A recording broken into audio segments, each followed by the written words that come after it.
Welcome to Module 2, where we're going to look at tying the past to the present and why that's important. Also, you get a start on your Module 7 project already in Module 2. See, I told you it would not be overwhelming.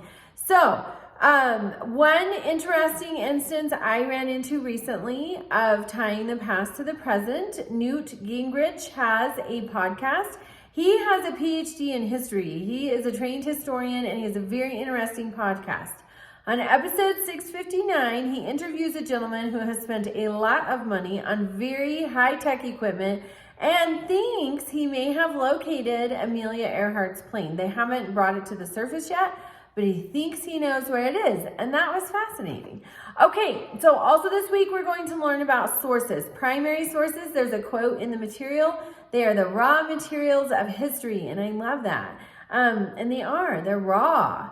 They are pure. And then secondary sources seek to explain those raw materials. They define and describe those raw materials, and they contextualize them.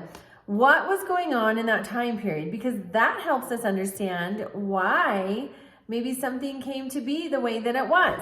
For example, Joseph Story was a justice on the Supreme Court in the 1800s, and he explained the Constitution. So the Constitution would be the raw material, the primary source, and then Joseph Story's commentary on it, which is a just line by line explanation.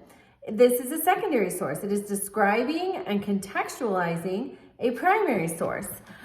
So we're going to use the SIFT method. We're going to stop and reflect, investigate, which we need secondary sources to help us investigate. They tell us what was happening, why this happened.